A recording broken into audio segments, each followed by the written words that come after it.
Badan Pusat Statistik atau BPS menuturkan persentase penduduk miskin pada September 2024 sebesar 8,57%. Persentase ini menurun 0,46 persen poin terhadap posisi di Maret 2024 dan menurun 0,79 persen poin terhadap Maret 2023. Pelaksana tugas Kepala BPS Amalia Adininggar Widyasanti mengatakan jumlah penduduk miskin pada September 2024 sebesar 24,06 juta orang, menurun 1,16 juta orang terhadap Maret 2024 dan menurun 1,84 juta orang terhadap Maret 2023. Amalia menjabarkan secara umum sejak pandemi 2020, persentase dan jumlah penduduk miskin terus turun. Lalu persentase penduduk miskin perkotaan pada September 2024 ini sebesar 6,66%, menurun dibandingkan Maret 2024 yang sebesar 7,09%.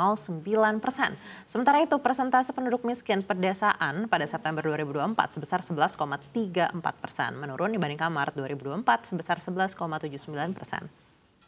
Amalia mengatakan dibanding Maret 2024, jumlah penduduk miskin September 2024 perkotaan menurun sebanyak 0,59 juta orang. Pada periode yang sama, jumlah penduduk miskin pedesaan menurun sebanyak 0,57 juta orang.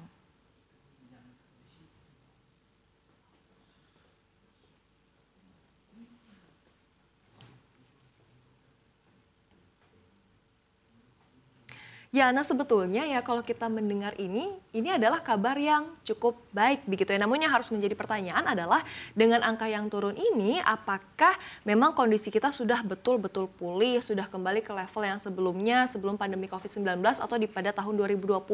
Kita juga perlu cek nih angka pengangguran, kemudian juga kelas menengah yang terhimpit kemudian mereka jadi turun kelas begitu Ana.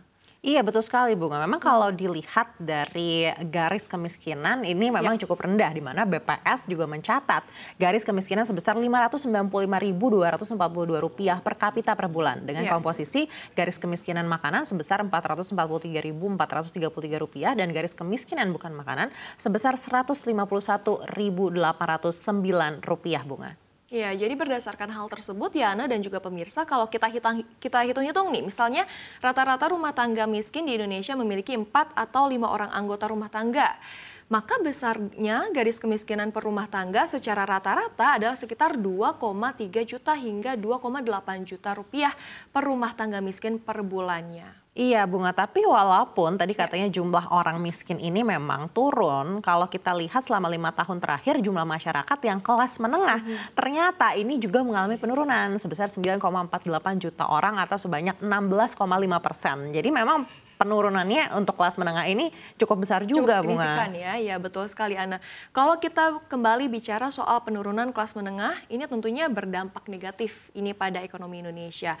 Bagaimana kelas menengah ini memiliki pengeluaran yang meningkat karena pajak-pajak yang harus dibayarkan, namun tidak diimbangi dengan pendapatan yang tidak turut meningkat, Ana. Betul Bunga, sepertinya persoalan ini masih harus jadi perhatian pemerintah ke depan. Karena meskipun angka kemiskinan ini turun, ini kan berdasarkan standar yang ditetapkan oleh pemerintah di dalam negeri. Ini bukan berdasarkan standar internasional yang dibandingkan dengan negara-negara tetangga kita begitu. Sehingga kalau dibandingkan ini mungkin jumlah orang miskinnya yang ada di dalam negeri ini akan melonjak lagi begitu Bunga. Jadi kita tidak boleh langsung besar kepala begitu dan harus benar-benar melihat seperti apa angka ini dan terus waspada seperti itu ya Bunga.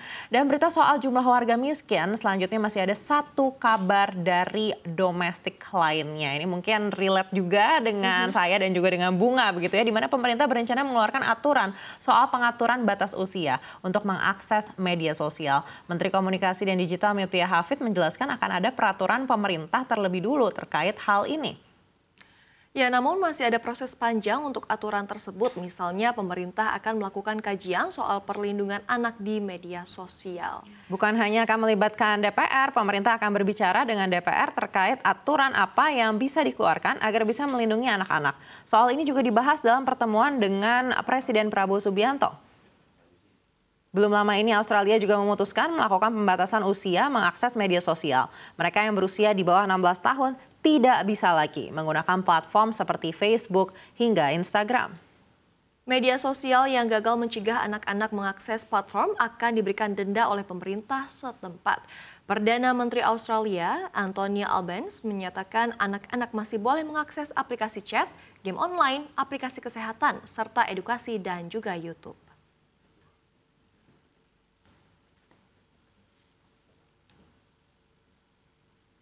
Nah, Ana dan juga pemirsa, ternyata bukan hanya Australia saja nih yang menyetujui pelarangan media sosial untuk anak di bawah 16 tahun.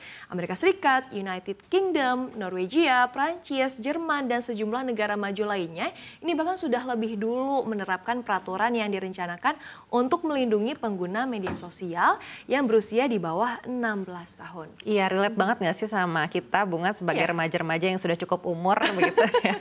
Memang ya, pemerintah ini perannya cukup signifikan ya, Bunga, dan peraturan ini juga harus didukung dengan kehadiran dan juga kontrol dari orang tua, atau kita juga mungkin bisa mencontek Norwegia, di mana salah satu solusi yang diusulkan adalah persyaratan rekening bank sebagai bentuk verifikasi akun sosial media tersebut.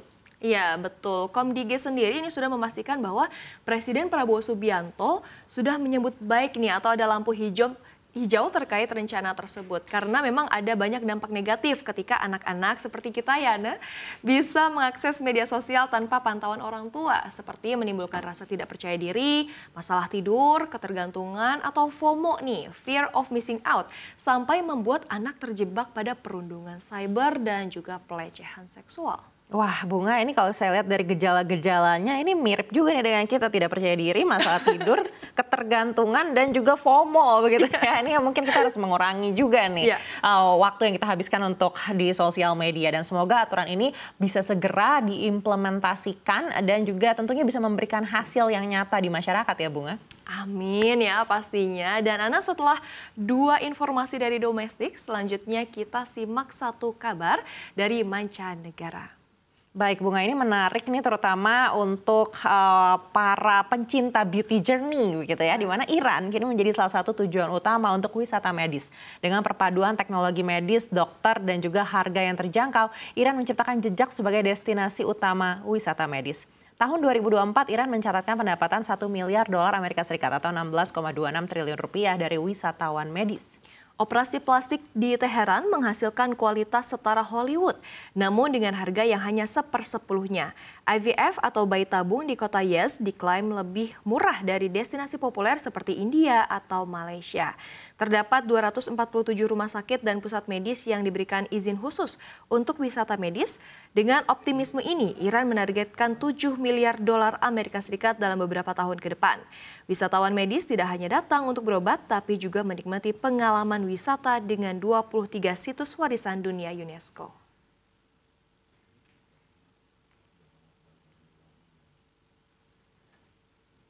Iya, Bunga, ketika kita bicara tentang wisata medis, biasanya bukan Iran negara pertama yang muncul di benak kita ya. Mungkin nama-nama seperti Thailand atau Singapura atau yang sekarang mungkin Korea Selatan begitu ya, dengan beauty estetiknya ini nampaknya lebih sering tersimpas gitu. Sering muncul ya. Memang benar sekali nih Ana, tapi kalau melihat lagi ke sejarah begitu ya pemirsa, di mana di masa lampau sebenarnya Iran ini sudah akrab kok dengan dunia kedokteran, dari Ibnu Sina, bapak kedokteran modern, hingga Universitas Gondisapur yang terkenal di masa lampau. Jadi dapat disimpulkan sebenarnya bahwa Iran memiliki sejarah panjang dalam pengembangan ilmu kedokteran, Ana. Iya, Bunga, betul sekali sebenarnya. Dan kini Iran telah berhasil memadukan warisan tersebut dengan teknologi medis terkini. Rumah sakit di negara ini dilengkapi dengan peralatan yang canggih mulai dari MRI, 3D ultrasound, dan juga fasilitas bedah mutakhir yang menjadikannya setara dengan standar internasional, Bunga. Wah, ini rasanya saya jadi tertarik nih. Namun Ana, ternyata selain teknologi canggih yang tadi sudah disebutkan, tapi juga kunci kesuksesan lainnya adalah Iran sumber daya manusianya, di mana semuanya serba cepat. Dari dokter, perawat di negara ini terkenal karena keahlian dan juga pelatihan intensif yang harus mereka lalui. Tidak heran ya jadinya, seperti bidang-bidang fertilitas, operasi jantung, bedah kosmetik, hingga terapi sel punca ini menjadi daya tarik utama bagi wisatawan medis dari seluruh dunia.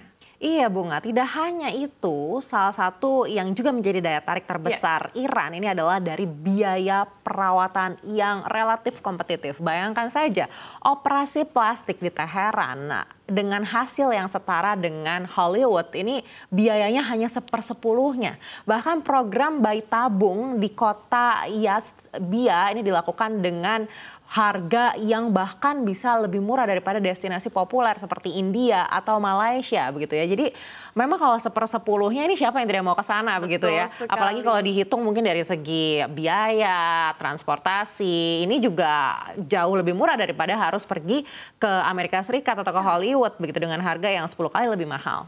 Ya betul sekali. Selain itu Ana, kecepatan layanan medis di Iran ini juga menjadi daya tarik tersendiri nih. Tidak ada antrian panjang yang bikin frustrasi gitu ya, seperti di banyak negara lain. Dengan sistem yang efisien dan tenaga kesehatan yang terlatih, pasien dapat langsung mendapatkan perawatan tanpa harus menunggu berminggu-minggu. Iya, Bunga, selain untuk perawatan medis, negara ini juga menawarkan pengalaman wisata yang kaya dengan 23 situs warisan dunia UNESCO, lanskap alam yang menakjubkan, dan juga keramahan legendaris penduduk lokal. Jadi bayangkan setelah kita menjalani perawatan medis, misalnya rinoplasti begitu ya, turis dapat bersantai di mata air panas mineral atau menjelajahi keindahan Gurun Dias yang juga terkenal dengan terapi untuk penyakit-penyakit sendi. Jadi memang ini paketnya sangat menarik sekali begitu ya. Menarik dan mungkin sangat kita cocok. Akan melihat nantinya produk-produk kecantikan dari mulai rahang gitu, atau hidung-hidung buatan Iran gitu ya. Saya harapkan mungkin di dalam beberapa tahun ke depan mungkin ada trademarknya, yang mana yang buatan Korea Selatan, yang mana yang buatan Iran begitu ya.